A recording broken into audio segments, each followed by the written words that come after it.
제가 사진 한 장을 보여드리겠습니다. 이 사진 나다 생각하시는 분 손 들어보세요. 옛날에 한 60년대쯤 됐을까요? 그때 아이가 오줌을 싸면 키를 저렇게 뒤집어 쓰고 가서 옆집에 가서 소금 받아오라고. 누구 닮았죠? 말하지는 마시고. 근데 저게 연기가 아니라 진짜 혼나는 것 같아. 애가 굉장히 리얼하게 막 울고 있는데, 오줌 싸개들한테 옛날에 했던 풍습인데요. 여기 어르신들 중에서 당했던 분들 있으신지 모르겠어요. 요즘에 저렇게 하면은 아동학대, 또 성범죄 됩니다. 아이들 빨개 벗겨가지고 밑에 벗겨가지고 저렇게 돌아다니게 하면은 요즘에는 아주 큰일 납니다. 네, 오줌 싸지 말라고 저런 방법을 예전에 썼던 것 같아요. 사실 뭐 오줌 싸는 게 그게 의식적으로 하는 것도 아니고 자다가 싸는 건데 자기도 모르는데, 근데 저렇게 아주 충격을 줘야 이 아이가 자다가도 다시 깨고 아마 그러지 않았을까, 그런 생각을 하지 않았을까. 저런 걸 우리가 흔히 이제 충격요법이다 그렇게 얘기를 해요. 생각지도 않았던 아주 그냥 충격적인 방법으로 정신 바짝 차리게 하는 거죠. 제가 한번 이야기를 들었더니 어느 집에서도 아이가 공부도 안 하고 게임만 하고 게으르고, 그래서 엄마가 충격요법으로 편지를 쓰고 눈물의 편지를 쓰고 집을 나가버렸대요.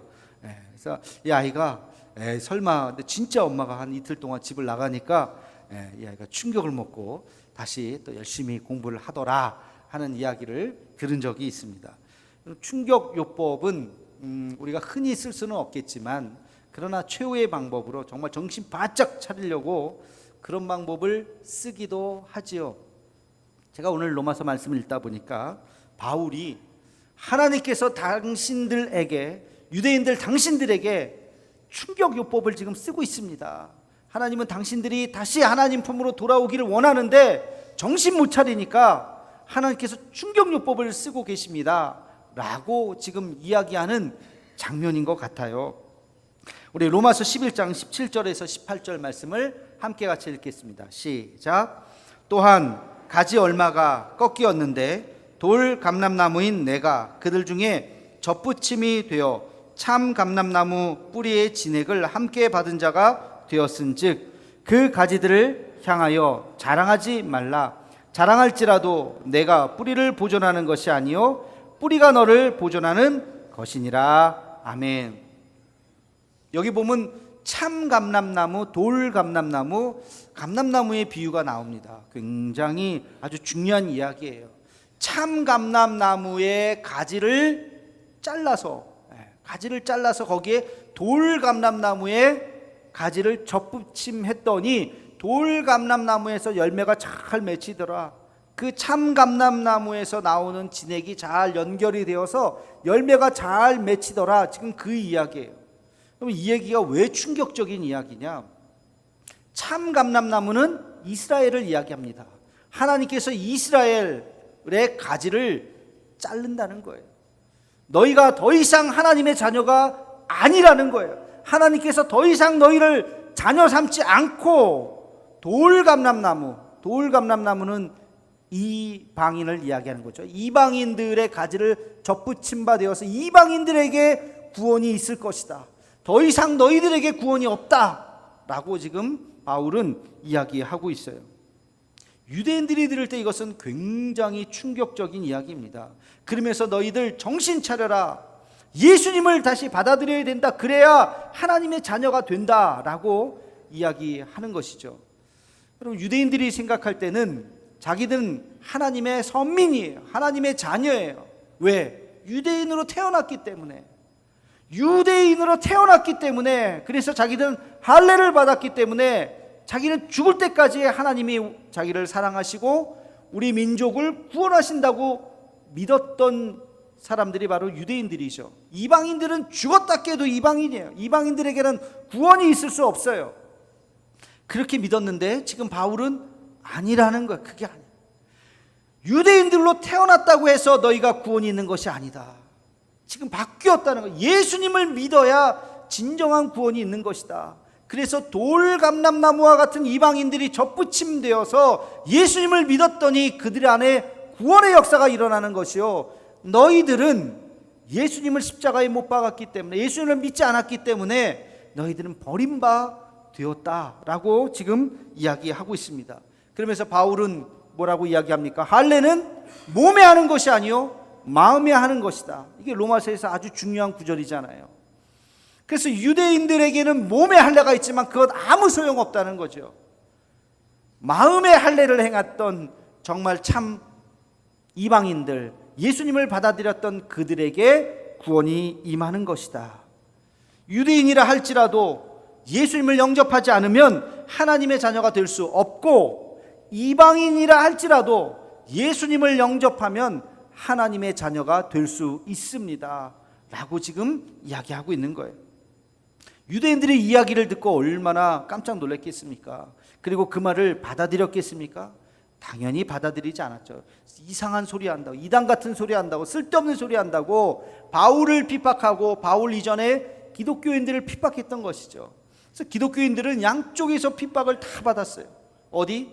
로마로부터. 로마 황제 앞에 머리를 숙이지 않는다고, 우상 숭배하면 안 되니까 로마로부터 핍박을 받았고, 유대인들로부터 쓸데없는 소리 한다고, 예수님을 영접해야 하나님의 자녀가 된다고 너희들이 하면서 예수님 때문에 또 핍박을 받았던 것이 그 당시 초대교회의 기독교인들이었습니다. 근데 바울은 지금 이 이야기를 하면서 아주 중요한 이야기를 해요. 여러분, 이 로마서를 읽고 있는 사람들이 누구죠? 로마에 있는 그리스도인들이에요. 로마에 있는 기독교인들이 지금 이 편지를 받아보고 있는데, 내가 지금 유대인들을 향해서 경고하지만 동시에 이 편지를 읽고 있는 당신들에게도 경고합니다 라고 지금 바울은 이야기하고 있습니다. 21절 말씀을 함께 같이 읽겠습니다. 시작.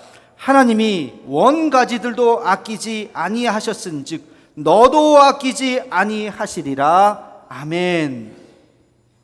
원가지가 뭐죠? 이스라엘 백성들을 이야기해요. 이스라엘 백성들인 원가지도 아끼지 않고 잘라버렸어요. 그런 하나님께서 너도 자를 수 있다는 거예요. 너도 하나님께서 심판하실 수 있다는 겁니다. 우리 22절 말씀 계속해서 읽어보겠습니다. 시작. 그러므로 하나님의 인자하심과 준엄하심을 보라. 넘어지는 자들에게는 준엄하심이 있으니 너희가 만일 하나님의 인자하심에 머물러 있으면 그 인자가 너희에게 있으리라. 그렇지 않으면 너도 찍히는 바 되리라. 아멘. 그렇지 않으면 너도 찍히는 바 되리라. 여기서 너는 누구예요? 이 편지를 읽고 있는 로마에 있는 그리스도인들이죠. 너희도 예수를 믿었다고 하지만 너희도 찍히는 바 될 수 있다. 하나님께 심판이 있을 수 있다. 하나님의 인자하심과 준엄하심을 보라.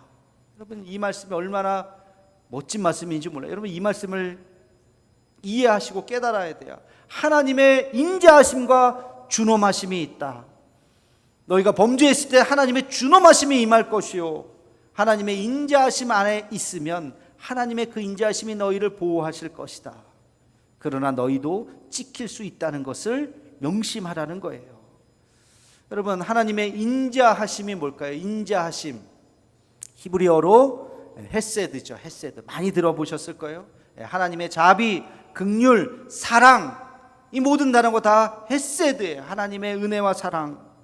여러분이 헤세드를 생각할 때 성경 구절 두 구절을 여러분 기억하셔야 돼요. 하나는 시편 103편 8절에서 9절 말씀입니다. 우리 함께 같이 읽어보겠습니다. 시작. 여호와는 긍휼이 많으시고 은혜로우시며 노하기를 더디하시고 인자하심이 풍부하시도다. 자주 경책하지 아니하시며 노를 영원히 품지 아니하시리로다. 아멘. 이게 하나님의 헤세드, 하나님의 자비하심이에요. 하나님은 노하기를 더디하시고 자주 경책하지 아니하신다. 책망할 때 계속 하지 않는다는 거예요. 그리고 노를 영원히 품지 아니하시는 하나님, 그 하나님의 자비하심. 여러분, 좋은 부모와 나쁜 부모가 있는데요, 좋은 부모와 나쁜 부모의 차이가 뭔지 아세요? 아이가 잘못했을 때 그때마다 껌껌이 너 이거 하면 안 돼, 너 이렇게 하면 어떡하니 하면서 막 혼내는 부모, 좋은 부모일까요? 나쁜 부모일까요? 좋지 않은 부모예요. 그거는 바른 교육 방법이 아니에요. 아이가 10개 잘못하지만 우리 인간들에게는요, 자가 정화 능력이 있어요. 반성하고 생각하고, 내가 이거 그때 잘못한 것 같다, 실수한 것 같다. 10개 중에서 7개, 8개는 스스로 고칠 수 있어요. 그래서 부모님이 기다려줘야 돼요. 틀릴 때마다 계속 지적하면 그 아이가 어떻게 될까요? 그 다음부터는 아무것도 안 해요. 또 이거 혹시 또 지적받으면 어떡하지? 혼나면 어떡하지? 아무것도, 의기소침해져 있고 소극적이 되고 소아 우울증까지 걸리고 적극적이지 않습니다. 아이가 제대로 크지 않아요. 아이가 혹시 잘못하고 실수하더라도 기다려줘야 돼. 참고. 그리고 잘 고쳐지지 않은 한 20-30%가 있으면 그거 모아서 얘기해 주는 거야. 너 그렇게 하면 안 돼 하고 타일러 줄 때 그 아이가 그 이야기를 가슴에 새기는 거죠. 그러니까 그런 부모가 좋은 부모예요. 하나님도요, 우리가 실수할 때마다 너 하고서 심판을 하면 지금 우리가 남아있지 않겠죠. 하나님은 자비하셔서 기다려주시는 거예요. 참으시는 거예요. 여러분 혹시 잘못했는데 내가 잘못했는데 아무 일도 없네, 하나님이 나를 심판하실 줄 알았는데 아무 일도 안 일어나네, 하나님이 주무시고 계시나? 하나님이 안 계신가? 하나님이 어디 능력이 없으신가? 그런 게 아니에요. 하나님 모르실까요? 아실까요? 여러분 잘못을 알까요? 모르실까요? 다 아십니다. 다 보고 계십니다. 그러나 자주 경책지 아니하시는 거예요. 참고 기다리시는 거예요. 뭘 기다려요? 회개하기를, 돌아오기를, 스스로 깨닫기를, 이거 내가 잘못했구나 하고 다시 하나님 앞에 돌아오기를 기다리시는 거예요. 하나님께서 직결 심판하지 않으십니다. 참고 기다리시는 거예요. 여러분 우리가 혹시 잘못하거든, 마음에 양심에 찔리거든 돌아서서 회개하고 주님 앞에 다시 나오는 우리 모두가 되기를 주의 이름으로 축원합니다. 헤세드의 하나님이라고 하는 것은 하나님이 노하기를 더디하시는 하나님이요, 또 한 구절을 기억하셔야 돼요. 호세아 6장 1절 말씀입니다. 우리 함께 같이 읽겠습니다. 시작. 오라 우리가 여호와께로 돌아가자. 여호와께서 우리를 찢으셨으나 도로 낫게 하실 것이요 우리를 치셨으나 싸매어 주실 것임이라. 아멘. 하나님께서 우리를 찢으실 때가 있어요. 혼내실 때가 있어요. 고난을 주실 때가 있어요. 환난을 주실 때가 있어요. 치실 때가 있어요. 그러나 영원히 그렇지 않다는 거예요. 치실 때가 있지만 다시 싸매어 주시는 거예요. 다시 고쳐주시는 거예요. 다시 안아주시는 거예요. 그런 자비의 하나님, 이게 뭐라고요? 헤세드의 하나님, 우리를 품으시는 하나님이십니다. 여러분 고난하면 떠올리는 사람이 있어요. 성경에 누구예요? 욥. 그렇죠? 고난하면 욥. 얼마나 많은 고난을 당했습니까? 그의 재산을 다 잃었어요. 또 자식들을 다 잃었어요. 또 몸까지 다 완전히 병들어 버렸어요. 친구들이 위로한답시고 왔는데 친구들이 오히려 놀리고 저주하고 자기 주변에 아무것도 없어요. 그렇게 외로움과 고독 속에서. 그러나 여러분 욥의 결말이 뭡니까? 욥기를 쫙 읽고 마지막 42장까지 딱 가면 하나님께서 욥에게 어떻게 하셨어요? 놀라운 복을 주셨어요. 그가 그 이전에 갖고 있었던, 욥기 1장에 나왔던 그의 재산, 소나 나귀나 양이나 이런 것에 2배나 많은, 숫자가 정확하게 2배예요. 2배나 많은 것을 주셨고 자식도 그대로 다시 주셨어요. 그 자식들이 그 당대에 얼마나 아름다운 자식이었는지 성경은 기록하고 있어요. 근데 제가 생각했어요. 근데 그 앞에 그 고통이 얼마나 있었는데 나중에 다시 줘봤자 그게 무슨 소용일까? 아니에요. 그 이전의 고통은 기억나지 않을 만큼 그 이후에 얼마나 큰 복을 주셨는지 그 이전은 기억나지 않을 만큼 하나님께서 놀라운 보상으로 함께 하셨다는 것입니다. 저도 가만히 생각해 보면요, 제 중고등학교 때 참 힘들었어요. 어려웠어요. 그래서 참 그때는 너무 힘들었던 기억이 나요. 근데 지금 한 30년 가까이 쭉 지나가고 지금 봤더니 그때 힘든 거, 힘들긴 힘들었습니다만 야, 그때 참 은혜의 시간이었다. 그 시간으로 물론 다시 돌아가고 싶진 않지만 그 시간이 있었기 때문에 오늘의 내가 있는 것이구나. 그 시간을 통해서 내가 더 많이 빨리 철들고 빨리 성숙할 수 있었구나 라고 그 시간이 참 아름답게 느껴지는 순간이 있더라는 거예요. 여러분, 욥이 과거에 참 힘들었습니다. 그러나 그 힘든 시간을 잘 인내하고 견뎠더니 나중에 하나님께서 놀라운 축복을 주셨는데, 과거를 잊을 만큼, 기억이 나지 않을 만큼, 아니 그 과거의 고통이 아름답게 기억될 만큼 하나님께서 큰 복을 주셨다는 거예요. 하나님께서 우리에게 때때로 고난을 주십니다. 어려움을 주십니다. 그러나 참고 견디는 자에게 하나님께서 그것을 잊을 만큼, 기억하지 못할 만큼 놀라운 은혜와 축복을 허락해 주실 줄로 믿습니다. 이게 하나님의 헤세드예요. 여러분, 고난이 지나갈 때에 잘 견디시기 바랍니다. 이겨내시기 바랍니다. 사람 원망하지 말고 하나님 원망하지 말고 기도하면서 믿음으로 나아가시기 바랍니다. 그러면 그 고난의 시간이 지난 후에 남는 것이 두 가지예요. 하나는 나의 성숙이요, 또 하나는 하나님이 주시는 놀라운 축복인 줄로 믿습니다. 오늘 이 호세아 말씀이 바로 그 말씀이에요. 하나님이 찢으셨으나 도로 낫게 하실 것이요, 치셨으나 다시 싸매어 주실 것이다. 이것이 하나님의 헤세드, 자비하신 하나님, 긍휼이 많으신 하나님의 모습인 줄로 믿으시기를 축원합니다. 이것이 하나님의 인자하심이에요. 근데 바울은 하나님의 인자하심과 준엄하심을 보라 그랬어요. 인자하신 하나님만이 아니라 준엄하신 하나님. 준엄하심이라고 하는 것은 준엄한 심판을 말합니다. 하나님은 심판하시는 하나님이에요. 하나님은 불의와 불법과 부정을 보면 심판하시는 하나님이십니다. 여러분, 우리가 기도할 때 불의를 행하면서 기도한다? 하나님께서 그 기도 들으실까요? 그 기도를 어떻게 들으시겠습니까? 뭐 마약 판매를 하고, 예를 들어서 뭐 못된 짓을 하는데 도와주세요, 마약이 잘 판매되게 해주세요, 그렇게 기도하는데 그 기도를 들으실 리도 없겠지만, 만약에 마약이 잘 판매가 된다 쳐도 그게 하나님이 하시는 겁니까? 하나님이 어떻게 불의와 함께 하실 수 있겠습니까? 하나님은 결코 불의와 함께 하실 수 없습니다. 그러니까 내가 기도하기 전에, 간구하기 전에 내 이 기도와 간구가 혹시 불의한가, 부정한가, 불법인가, 이거 점검해 봐야 돼요. 하나님은 결코 불의를 축복하실 수가 없어요. 불법을 축복하실 수가 없는 것입니다.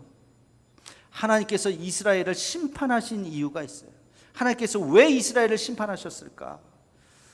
여러분, 예수님도 이스라엘 백성이에요. 그렇죠? 아브라함과 다윗의 자손 예수 그리스도예요. 하나님께서 구약에서 이스라엘을 택하셨어요. 내가 너희를 택하노니 선민 이스라엘이 되었습니다. 그런데 이제 예수님이 나오셨어요. 예수님께서 오셔서 이 세상에 말씀을 전합니다. 하나님의 말씀을 전하고 병자를 고치시고 하나님 나라를 선포하시고, 그쯤이면 알아들어야 되는데, 우리가 기다리는 그 메시아가 정치적인 메시아가 아니라 영적인 메시아구나, 예수님이 이런 분이시구나 하는 것을 깨달아야 되는데, 그렇지 못한 이 바리새인들과 그 사두개인들, 그리고 그 당시에 종교 지도자들이 전부 다 한마음이 되어서 예수님을 십자가에 못 박았습니다.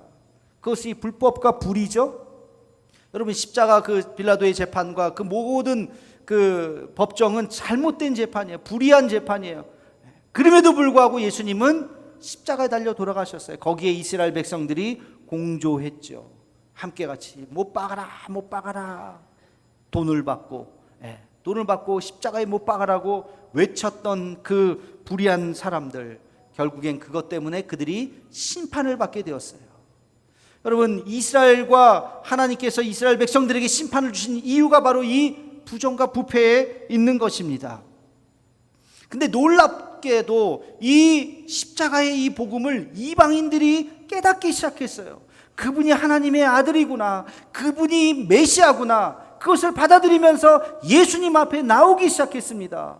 많은 사람들이 놀랐어요. 바울도 보니까 놀랐어요. 그들이 예수님을 믿고 성령의 역사가 일어나고 그리고 그들을 통해서 하나님의 복음이 확장되는 것을 보게 되었습니다. 이제 하나님께서 택하신 사람들은 이스라엘 백성들이 아니라 예수 믿는 이방인들, 예수님을 영접하는 그리스도인들이구나 라고 하는 것을 이야기하고 있었던 것이죠. 그런데 바울은 그 그리스도인들에게 이 이야기를 하면서 유대인들을 책망하지만 동시에 너희도 조심하라고 이야기해요. 너희도 조심하라. 우리 다시 한번 21절 말씀을 한번 같이 읽겠습니다. 시작. 하나님이 원가지들도 아끼지 아니하셨은즉 너도 아끼지 아니하시리라. 아멘. 이 말씀이 뭡니까? 하나님이 유대인들도 그렇게 책망하셨는데 너희도 정신 차리지 않으면, 너희가 끝까지 하나님 앞에 붙어 있지 않으면 너희도 잘려질 수 있다는 거예요. 참감람나무 가지도 자르셨는데 돌감람나무가 온전히 자라지 않으면 안 자르시겠습니까? 그것도 잘라버릴 수 있다. 그러니까 정신 똑바로 차리고 예수님을 믿어라, 그렇게 이야기하고 있어요. 오늘 우리에게 주시는 말씀이 바로 이 말씀입니다. 유대인들을 위해서 책망하는 말씀이 아니라 바로 우리를 책망하시는 말씀으로 우리는 이 말씀을 읽어야 돼요. 여러분, 구원 받으셨습니까? 아멘. 근데 구원 받았다고 어떻게 증명하실래요? 내가 구원 받은 것 같은데 구원 받았다고 어떻게? 세례 받았다고요? 지금 교회 이 자리에 있다고요? 세례 받고 지금 예배 드린다고 다 구원 받았을까요? 그렇지는 않은 것 같아요. 구원이란 과연 뭘까? 우리가 구원받았다고 어떻게 100% 확신할 수 있을까? 어느 신학자가 구원을 이렇게 정의했죠. 구원은 이미와 아직 사이에 있다. 참 재밌는 이야기예요. 이미와 아직 사이에 있다. 구원을 우리가 흔히 출애굽에 비유를 합니다. 10가지 재앙, 애굽이라고 하는 이 세상 속에서 하나님께서 무엇인가 충격요법으로 10가지 재앙을 주셨어요. 거기서 이제 출애굽합니다. 그리고 홍해를 가릅니다. 홍해를 가르는 거, 바울은 이 홍해를 가르는 것을 세례로 표현했어요. 물세례, 홍해 사이를 물속을 이렇게 통과하는 것처럼 세례는 물론 중요합니다만, 그러나 홍해를 건넜다고 해서 거기가 바로 가나안 땅이에요? 약속의 땅이에요? 아니잖아요. 홍해를 걷는 그 다음 땅이 어디예요? 사막이잖아요. 사막. 시내 광야입니다. 시내 광야에서 무려 40년을 있었어요. 40년 동안. 그리고 나서 여호수아에 의해서 요단강을 건너서 여리고성을 무너뜨리면서 가나안 땅으로 진격을 하게 됩니다. 이 40년의 세월이 아직이라는 거예요. 이미 시작되었지만 여러분 모두가 지금 세상 속에 있다가 예수님을 믿고 교회로 오셨어요. 아주 잘 선택하셨습니다. 귀한 겁니다. 그러나 아직 여기는 광야예요. 광야. 여러분, 광야가 왜 중요하냐? 광야에서 살다가 믿음에 파선한 자들이 있어요. 사도 바울이 이렇게 이야기합니다. 디모데전서 1장 19절 말씀, 우리 함께 같이 읽어보겠습니다. 시작. 믿음과 착한 양심을 가지라. 어떤 이들은 이 양심을 버렸고 그 믿음에 관하여는 파선하였느니라. 아멘. 어떤 이들은 양심을 버렸고 믿음에 관하여 파선했다. 배가 가다가 배가 뒤집어진 거예요. 믿음의 길로 가다가 믿음의 길에서 어긋나게 된 거예요. 그 다음 9절 20절에는 이 사람들의 이름을, 실명을 거론합니다. 후메네오와 알렉산더가 그들 중에 있느니라. 우리는 후메네오가 누군지 알렉산더가 누군지 몰라요. 근데 이 편지를 읽고 있었던 디모데는 알까요, 모를까요? 알아요. 깜짝 놀랐을 거예요. 후메네오가? 알렉산더가? 아니, 저분들이 교회 안에서 그렇게 천사 같은 모습으로 잘 섬기는데, 교회에서 그렇게 정말 은혜 받은 모습으로 열심히 하는데 그들이 믿음에 파선한 자라고. 디모데는 그 편지를 받아들이고 깜짝 놀랐을 겁니다. 여러분, 우리의 신앙생활을 다시 한번 돌이켜 보아야 합니다. 알렉산더는 바울을 얼마나 공격했던지 바울이 알렉산더에 대해서 이야기하고 있어요. 그러면서 그들이 교회 공동체를 파괴하고 교회를 혼란스럽게 만들었다고 그들은 믿음에 파손하고 결국엔 자신들도 교회를 떠났다고 이야기하고 있습니다.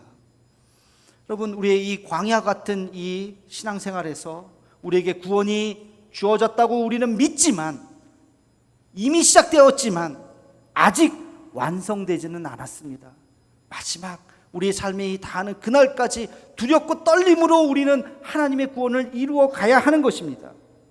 여기서 우리가 점검해야 될 것이 있어요. 그게 뭐냐면 신앙생활과 교회생활이에요. 여러분, 신앙생활을 하고 계십니까? 신앙생활이 뭘까요? 하나님과 나와의 관계, 내 믿음을 다시 한번 돌이켜보는 거예요. 하나님과의 나와의 관계 속에서 뭐가 있어야 돼요? 기도가 있어야 되겠죠. 여러분, 정기적으로 기도하시나요? 얼마나 자주? 한 달에 한 번? 1년에 한 번? 정기적으로 언제 기도하십니까? 하나님 앞에서 매일매일 우리는 무릎 꿇고 기도해야 됩니다. 또 하나님의 말씀을 읽으시나요? 얼마나 자주 읽으시나요?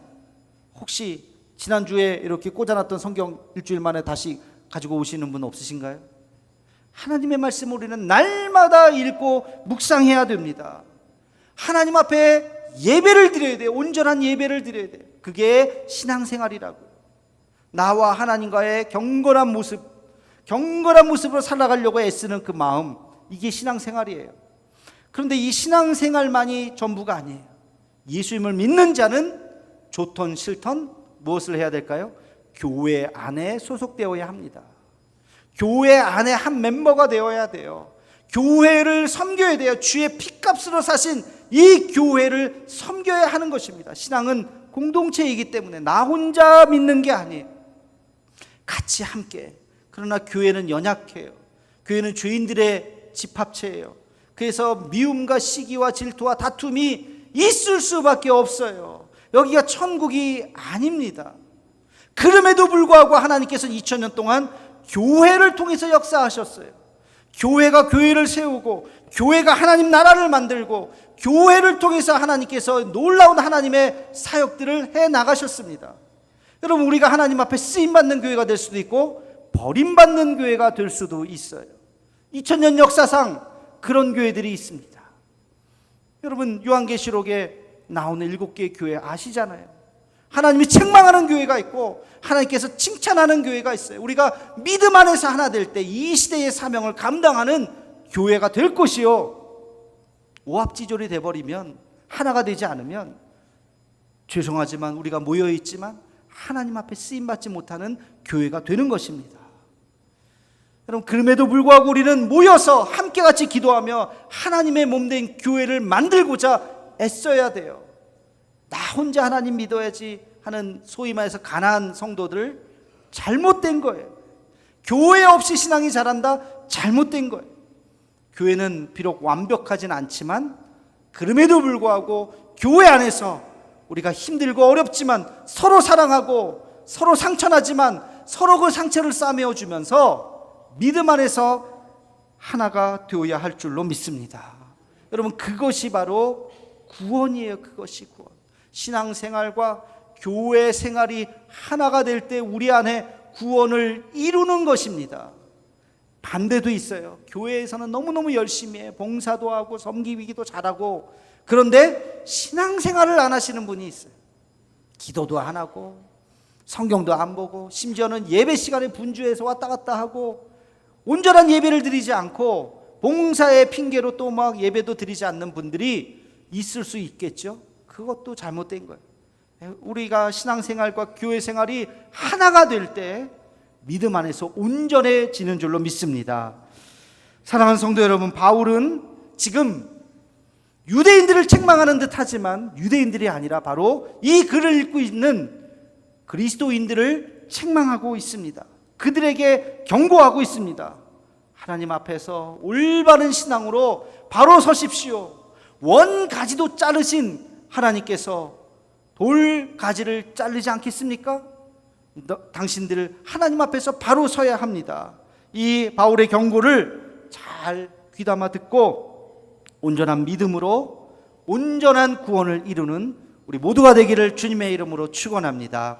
기도하겠습니다. 사랑의 하나님, 하나님의 인자하심과 준엄하심을 바라보게 하여 주옵소서.